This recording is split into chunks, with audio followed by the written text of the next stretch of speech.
Vous recherchez une eau minérale de qualité supérieure? Un seul nom, Happy Water. Avec Happy Water, découvrez le plaisir de boire, la joie d'étancher votre soif. En vente à 1000 francs CFA le pack aux établissements altruistes 6 à Porto-Nouveau, Pau-Belle-Gare, rue de la CNSS. Entrez dans le circuit de vente de l'eau minérale Happy Water en nous contactant au 00229 52 38 36 52. Happy Water, la source de vie.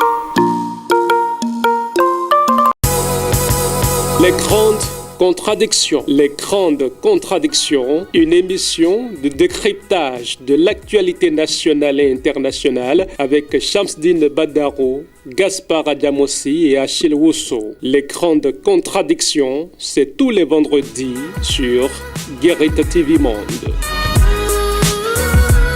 L'émission de ce vendredi 12 août 2022, c'est tout de suite et maintenant. Et aujourd'hui, on aura donc la réaction à chaud de Achille Rousseau après donc le ralliement après cette probable fusion entre l'Union progressiste et le parti du renouveau démocratique PRD, Achille Rousseau, qui est d'ailleurs du bloc républicain, Gaspard Adjamossi, son ancien parti et le nouveau parti vont se retrouver certainement pour aller au prochain scrutin législatif. Mesdames et messieurs, bonsoir et bienvenue dans cette émission. Gaspard Adjamossi, bonsoir. Bonsoir, Shamsdine Badaro. Je ne sais pas lequel est l'ancien, lequel est le nouveau parmi mes partis. Achille Rousseau, mes condoléances. Qu'est-ce qui meurt? C'est le PRD qui meurt. Achille Rousseau, on a vu votre réaction sur les réseaux sociaux depuis l'annonce de cette nouvelle. Vous êtes frustré et mécontent à la limite. Non, mais pas ni frustré ni mécontent. Mais bon, j'ai peut-être à reprocher les alliances et contre-alliances, le mariage incestueux que nous constatons, le PRD qui est allé déjà pratiquement en alliance avec tous les partis déjà. Mais nous attendons de voir, est-ce que ce qui vient, est-ce que c'est une alliance ou carrément une fusion? Est-ce que enfin le président Adrien Mbedji va accepter que le PRD c'est fini? Nous attendons de voir. Ce qui est sûr, il paraît que après la demande de l'Union progressiste, donc de fusionner avec le Parti du renouveau démocratique, les pourparlers continuent. Je ne sais pas. Je sais quand même que le président Adrien Mbedji est très attaché au logo. Et c'est ça qui avait fait la discorde entre le PRD et le bloc républicain. Est-ce que cette fois-ci, les ténors de l'Union progressiste vont satisfaire cette exigence du président Adrien Mbedji et peut-être du Parti du renouveau démocratique? Nous attendons quand même de voir, mais ce que j'ai constaté, c'est que l'Union progressiste était le dernier parti avec qui le PRD avait encore à tenter des aventures, parce qu'il a déjà fait les aventures avec tous les autres partis. Si vous voulez, nous pouvons remonter jusqu'à 2011 pour voir l'Union faire la nation avec tous les autres anciens partis. Ensuite, en fait, ça a fait long feu. Ensuite, qu'est-ce qui vous dérange? C'est le Bénin gagnant. C'est le Bénin par rapport à ce choix. Oui, mais ce qui dérange, c'est que malheureusement, le Parti du renouveau démocratique n'est jamais satisfait de ces alliances. C'est ça le problème. N'est jamais satisfait. En tout cas, vous constatez que c'est le PRD qui se plaint toujours de n'avoir pas eu ceci ou de n'avoir pas eu cela, d'avoir été dribblé ou d'avoir été roulé dans la farine. C'est ça le problème. Et c'est pourquoi je dis que peut-être que cette fois-ci, ce sera la bonne fois que le PRD choisisse d'aller avec l'Union l'Union progressiste ou le bloc républicain. Ce qui est sûr, on s'attendait à voir cela un jour parce qu'on avait déjà dit, on a redit ici que la remontada n'est qu'une vue de l'esprit et on a dit que les 10% étaient donc comme un coup de massue qui planait sur la tête donc, des responsables du parti. Je pouvais souhaiter qu'en 2023, le PRD fasse cavalier seul pour nous prouver encore de quoi il est capable au travers des élections législatives. Mais malheureusement, bon, on ne nous a pas donné l'occasion de vivre cela. Bon, tant mieux si le PRD arrivait à trouver ces bonnes assises au sein de l'Union progressiste. Gaspard Diamonsi, c'est quoi la portée de ce choix? Oui, la portée, je pense que la portée, nous aurons l'opportunité d'en discuter avec le temps. Mais moi, je ne voudrais pas jeter la pierre au PRD pour ce qui est en train de s'opérer, parce que il faut constater aujourd'hui que nous sommes dans une dynamique nouvelle. Et moi, je ne suis pas d'accord avec Achille quand il parle du passé en parlant d'alliance. Aujourd'hui, c'est clair, il n'y a plus d'alliance pour aller aux élections. Il faut proscrire l'expression alliance. Ce qui se passe entre le PRD, ou ce qui se passera, parce que rien ne s'est encore passé en définitive, ce qui se passera entre le PRD et l'Union progressiste, ce ne serait pas une alliance, absolument pas. Maintenant, il faut chercher les expressions. On parle de vivre ensemble. Non, j'ai l'impression que quand vous prenez les PRD, quand vous prenez les PRD, ils sont frileux sur l'expression fusion. Ils ne veulent pas parler de ça. Et je les entends utiliser le mot de vivre ensemble, de mariage, d'étroite collaboration, tout ce que vous voulez. Mais ce qui est sûr aujourd'hui, c'est que le PRD fait partie du seul, je dirais même le seul parti politique, l'ancien parti politique qui a encore continué à faire cavalier seul. Quand Achille a dit c'est l'UP, la seule formation politique où le PRD n'a pas encore, non, c'est faux. Quand vous prenez l'UP, c'est constitué des anciens RB, des anciens... C'est tout un mélange. Et autant qu'ils sont, il y a eu, par le passé, plus ou moins, des rapprochements avec le PRD. Et quand vous prenez l'UP, rien que dans les départements, par exemple, de l'Ouémé, ou quand vous prenez le Porte-Nouveau et autres, vous constaterez que l'UP est en grande majorité constituée des anciens militants ou dirigeants du parti du renouveau démocratique. Vous trouvez la même chose au bloc républicain. On trouvera la même chose. Donc vous êtes un exemple d'ailleurs. Donc, ce que moi je voudrais moi je ne voudrais pas qu'on jette la pierre à qui que ce soit. Nous avons reproché, nous avons critiqué le PRD en disant impossible remontada, nous avons dit il y a la barrière des 10%, nous avons dit beaucoup de choses. Mais aujourd'hui, faisons le constat que pour survivre, le PRD a besoin, n'est-ce pas, d'aller dans un bloc, parce que le constat est fait aujourd'hui que les aventures solitaires ne prospèrent plus. Et le PRD traîne ce poids-là où il faut aujourd'hui soit aller se renforcer ou aller renforcer un parti politique. Et aujourd'hui, quand vous observez ce qui se dit, c'est l'Union progressiste qui a fait le pas pour aller demander au PRD un certain rapprochement. Et je crois que le PRD n'a pas été contre. Et ça donne une évolution. Entre-temps, je crois que ça n'a pas suscité autant de débats. Mais dans un passé pas si loin que ça, l'UDBM de Mme Claudine, de la présidente Claudine Prudien, sera fusionné avec le bloc républicain. Mais dans ce cas d'espèce, c'est l'UDBN qui a disparu dans le bloc républicain. Dans le cas d'espèce, on constate que, c'est pas pour répondre à Achille, mais pour donner quelques explications. Dans le cas d'espèce, vous savez, le PRD a été toujours jaloux de son logo, jaloux d'un certain nombre de choses. Et je crois qu'avec intelligence, les responsables actuels de l'Union progressiste, pour permettre à cette collaboration, à ce mariage ou à ce rapprochement d'avoir lieu, ont dû concéder un certain nombre de choses au Parti du renouveau démocratique. Et moi, je crois que sur la scène politique béninoise, je crois dans le microcosme politique béninois, c'est un événement majeur, moi, à mon sens. Parce que quand vous prenez l'Union progressiste aujourd'hui, en termes de suffrage, en termes d'élus, C'est le plus grand parti actuel au niveau du pays. Et quand vous prenez le PRD, c'est un ancien, c'est l'un des plus anciens, l'un des plus influents partis politiques. Et quand les deux décident de se mettre ensemble, moi je crois que ça forme un grand rassemblement. Et je crois que, moi à mon avis, c'est dès à présent que nous pouvons dire véritablement que la réforme du système partisan est en train être véritablement en marche. Et c'est l'une des portées de ce rapprochement-là. Et moi, personnellement, sans pour autant être de l'un ou l'autre, comme vous l'aviez dit, des partis politiques, moi, personnellement, je me réjouis parce que ça permettra aux autres formations aussi de réfléchir et de chercher à être plus grands pour quelque part contrebalancer FCB, les démocrates par exemple FCB, les démocrates. Mais oui, mais il y a ce parti qui résiste, mais moi je leur conseillerais vivement en tant que l'un des petits poussés de la classe politique béninoise de chercher, n'est-ce pas, à rejoindre le bloc républicain. Non, pourquoi pas mais pourquoi pas l'UPPRD pour créer moins l'UPP. Achille Osso, quelles sont alors les conséquences politiques de cette... comment on nous refuse fusion, on nous refuse tout ça. En tout cas, c'est...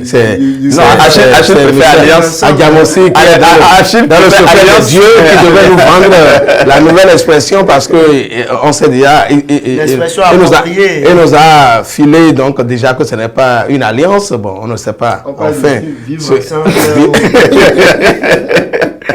En tout cas... Par rapport à ce mariage en vue...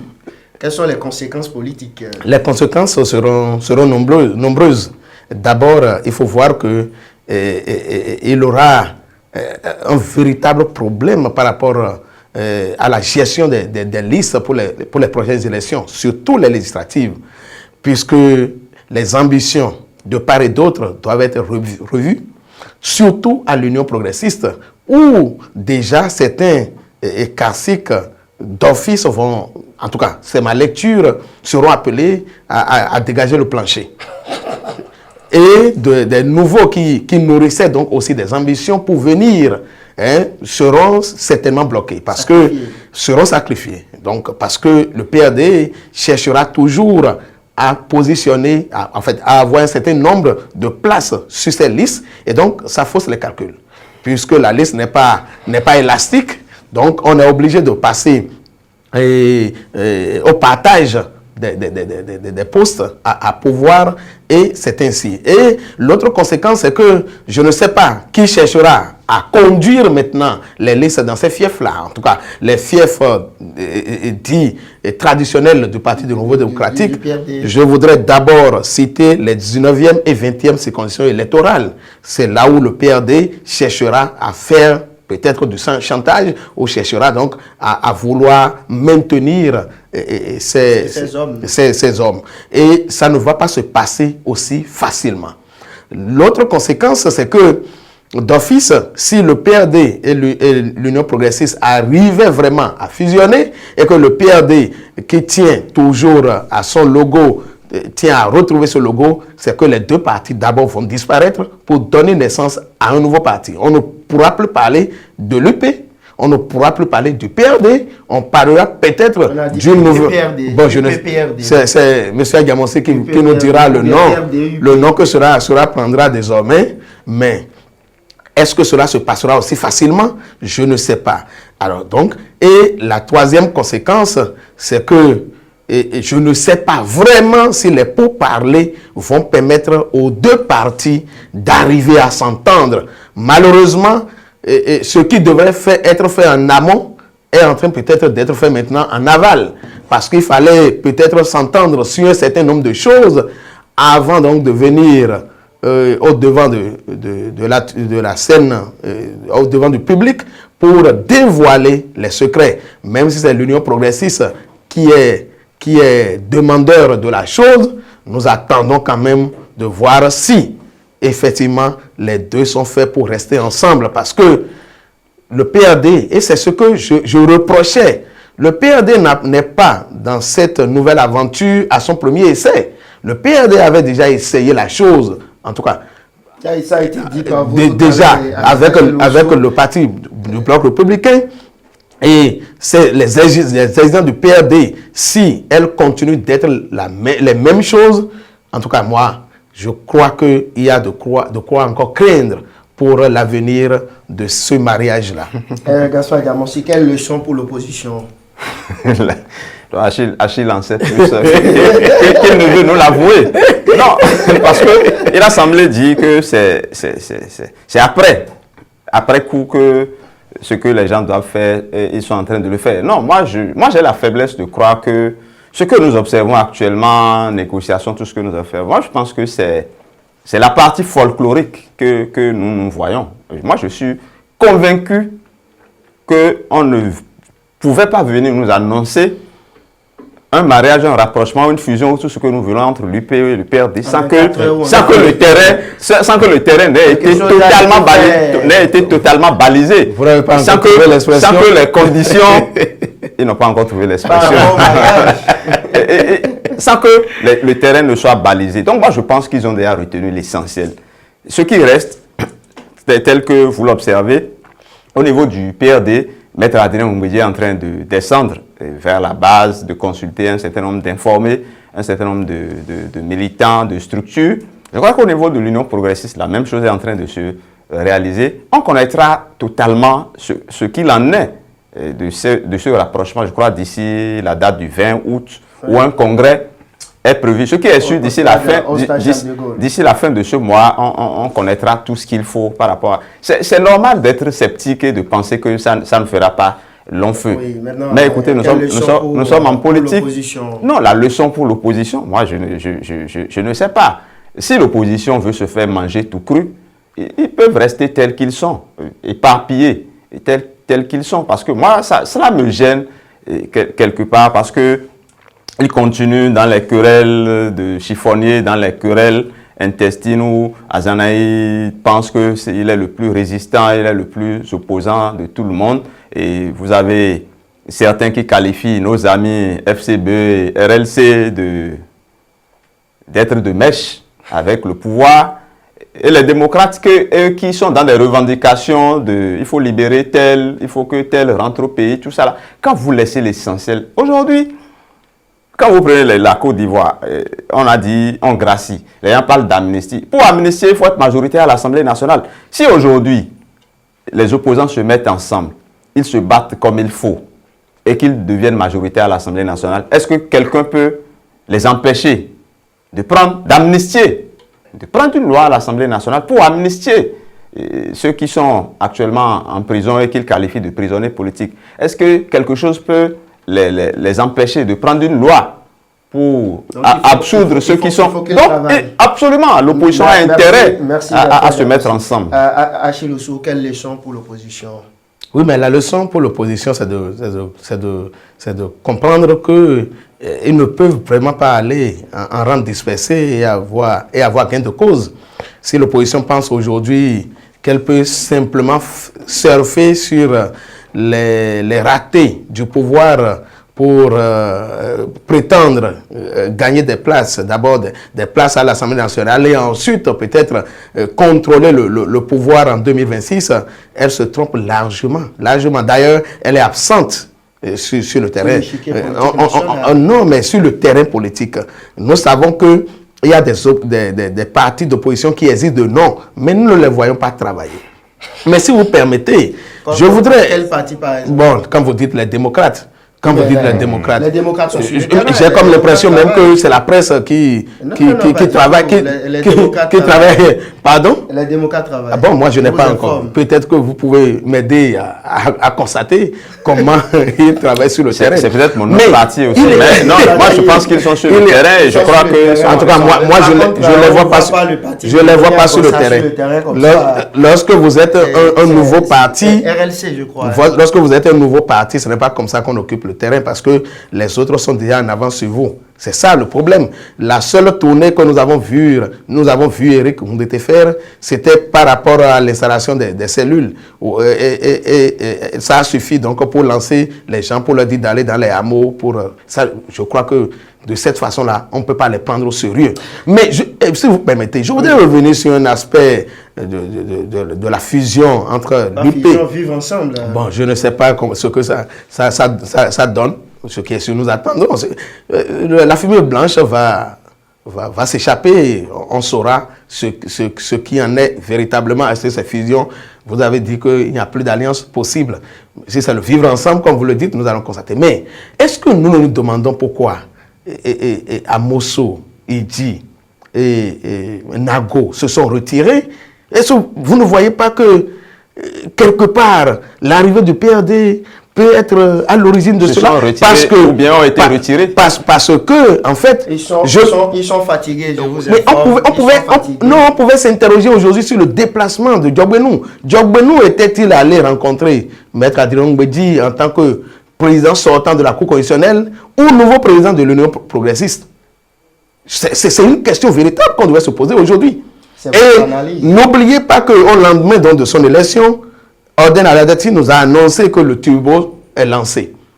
L'un dans l'autre. Et si moi je dois remonter les informations, je crois que ce que nous avons vu le week-end dernier a commencé par être préparé depuis. Et donc par rapport à ça, je crois que, en tout cas, nous aurons encore peut-être beaucoup d'informations, beaucoup de détails sur ce qui se passe véritablement au sein de l'Union progressiste. On parle toujours de l'opposition. Gaspard Diamonsi, Ganou Soglo recommande à l'opposition le boycott des prochaines élections législatives. Ça vous fait rire? Non, moi j'ai plutôt envie de pleurer. Ça ne peut pas me faire rire. L'opposition parce que, oui, dans le contexte où nous sommes, où après 2023, après les législatives donc, il y aura une présidentielle où il faut le parrainage, où l'opposition n'est représentée nulle part, que quelqu'un se lève de go et recommande à l'opposition de boycotter les prochaines élections. Moi, je pense que cette personne est totalement en déphasage avec les réalités politiques actuelles. D'autant plus qu'il y a déjà un couloir qui permet de discuter entre l'opposition et la mouvance, dans la mesure où vous avez constaté, son géniteur a vu plusieurs fois le président Talon. Et je crois que le président Talon, pas plus tard qu'il y a quelques jours, s'est rendu également au domicile de son géniteur. Moi, je ne sais pas s'il ne suit pas ce que fait son père. Et en même temps, il y a le président Soglo qui est allé rencontrer également. Je ne sais pas pourquoi vous riez. Il y a le président Soglo. Il y a le président Yahi aussi qui a été rencontré le président. Et nous avons constaté une certaine décrispation. Et nous avons constaté que le président Talon est en train de donner suite à quelques revendications des partis de l'opposition. Et je pense que les partis de l'opposition aussi sont dans une logique d'aller à ces élections-là et que lui, bon, moi je pense que ce n'est pas le chemin emprunté en tout cas par les partis de l'opposition. Achille Oussou, vous ne voyez pas qu'entre Ganou Soglo et son papa, le fossé est grand? Non, mais je voudrais, si ce n'est pas que je sais tout au moins que entre le pouvoir actuel et Ganou Soglo, le courant ne passe pas bien. J'étais tenté même de dire qu'il est dans un jeu de complicité pour peut-être embrouiller les cartes. Parce que je ne sais pas pourquoi. On peut appeler l'opposition à boycotter des élections d'une telle envergure. Parce que les élections législatives, je crois, le Parlement reste le lieu par excellence de la politique. Et malheureusement, c'est à ces élections-là qu'il appelle les gens à boycotter. Je crois que, bon, est-ce que son mouvement, un mouvement solitaire pour lequel il veut avoir des forces pour l'accompagner, je crois que si l'opposition elle-même était sérieuse, elle ne devrait donc pas donner une suite favorable à cet appel-là, parce que, comme vous l'avez dit, aujourd'hui, les partis de l'opposition ont besoin nécessairement de se faire représenter à l'Assemblée nationale et devraient véritablement travailler à cela. Je crois que nous l'avons dit tout à l'heure, l'appel de Galéou, c'est lui seul qui saura ce qu'il met dedans. Peut-être qu'il viendra nous dévoiler davantage la profondeur de ses pensées, mais pour le moment, je crois que cet appel-là devrait être considéré comme nul et de nul effet.